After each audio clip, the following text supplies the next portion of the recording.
Welcome back. So this one is going to be one of the most important ones that we're going to deal with. Comparatively speaking to the ones that we've done already. Not saying that one coming up is not going to be important, but this one is far more important than the previous ones. We're going to do a sort function, creating a selection sort function.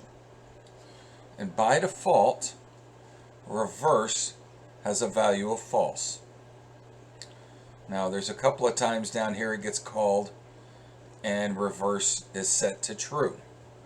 If we don't tell it what reverse is, by default it'll be false. So we'll pass it the list or the list and an override to reverse. So let's come here and this if not reverse. So I'm going to do it in ascending order. All right. I equals 0. I'm going to start out at 0 and work my way to the end of the list. Descending, I equals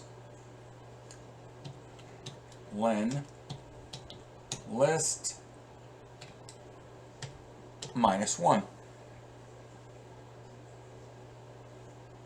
Ascending, we start at one end. Descending, we start at the other.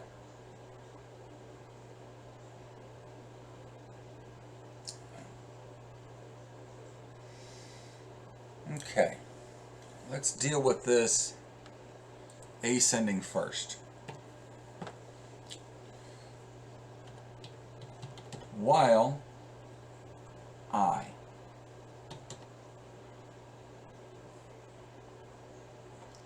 is less than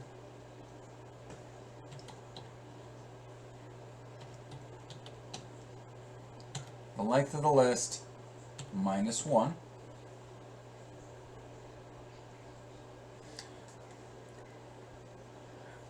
This can be a little confusing because of the wording that we use, or the mathematical context that we dealt with in algorithms. We're going from the beginning of the list to the end of the list. The index at the end of the list is the length minus 1. Start at 0 and go on up. So these lists are going to be 6 long, so I'm going from 0 to 5. So with that said, I've got my while loop. The condition is there. And I'm going to say min index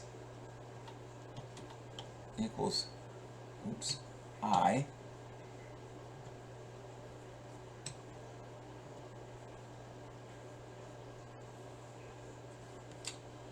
and j equals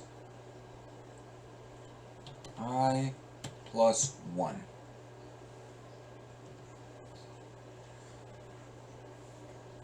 I want to compare the first and the second.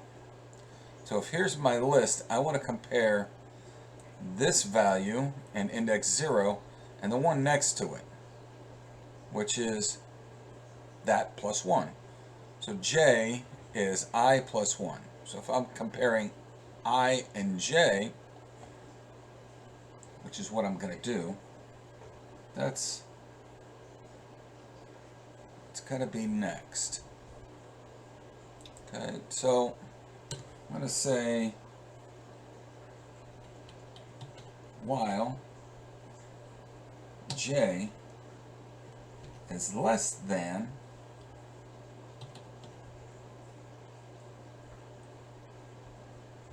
the length of the list.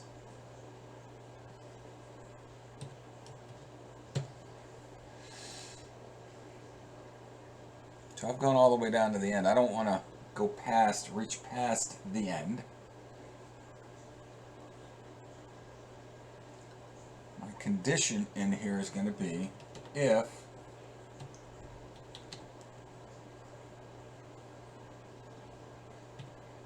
list index j is less than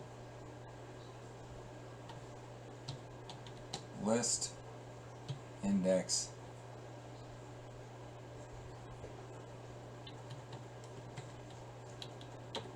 min index. Mindex is set to the value of I here. It's less than min index.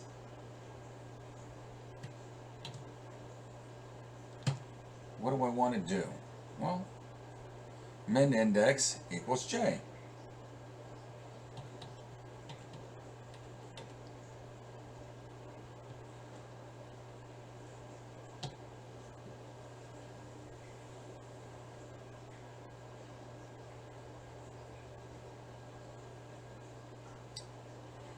I'll come down.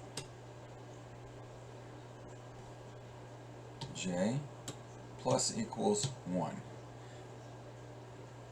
Increase the value of j each time that I go through that.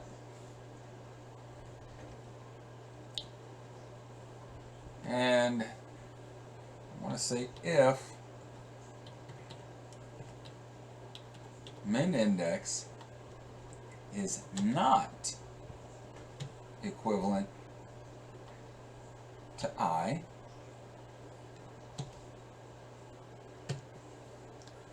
meaning if one was bigger than the other,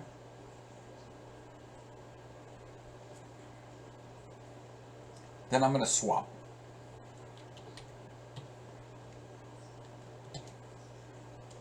I'm going to swap, pass it the list. I'm going to pass it min index. I'm going to pass it I.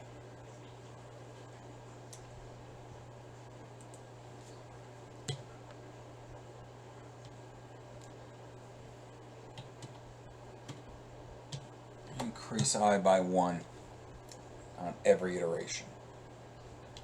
So there's an ascending.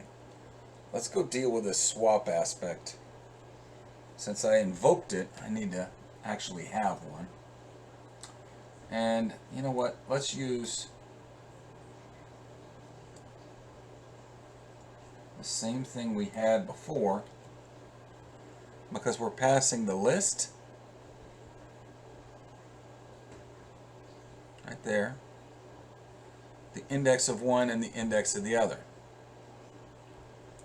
So we come in here and use the exact same code we had from previous. There's our swap function that we built it, what, 2 exercises before. So we've got this reverse. That should work at this point. Now we've got descending. We've still got to get that out of the way. Now, let's go the other direction on it.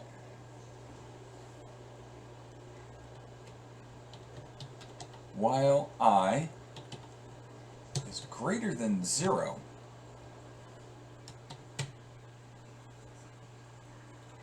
I want my min index equal to I, j equals I minus 1.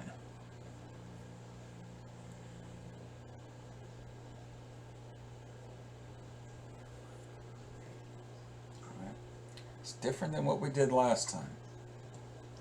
We're going to say while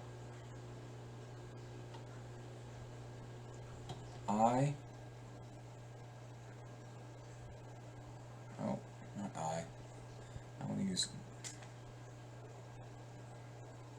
I've got a typo in here.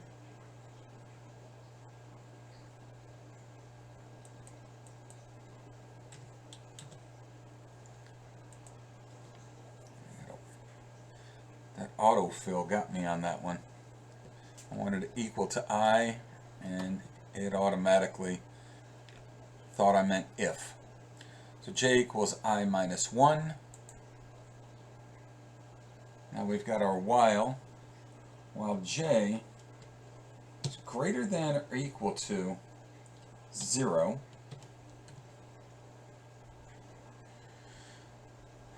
I want to do the same kind of thing that I did before. I'm in the equivalent of this part of the code right here.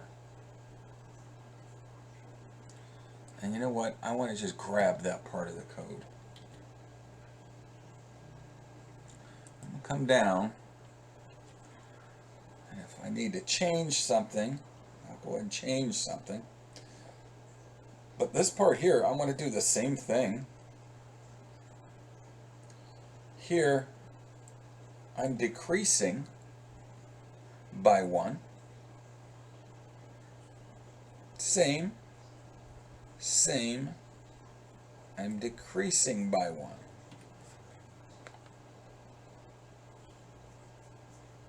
Everything else, we're good. So with that said, let me see if we'll run, and it did actually run, and it appears that it ran the way that it wanted us to run. So we've got sort ascending, and then we've got sort descending.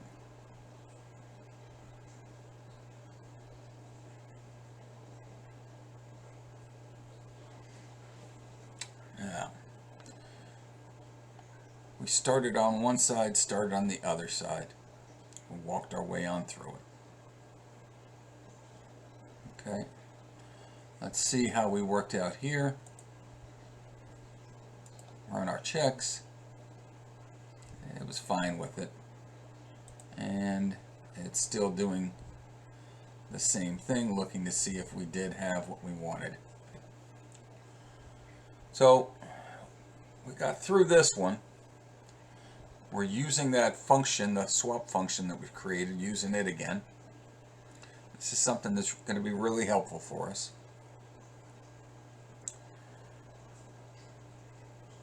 Reverse order. Walk through the logic of what's taken place here. We find out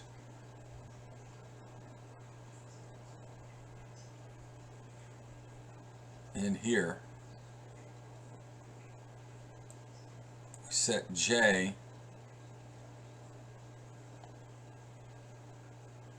as long as we haven't reached the end of the list. As long as we haven't reached the beginning of the list. Front to back, back to front. Same swapping in a sense taking place. We're just going the other direction. Okay? We'll see you in the next one.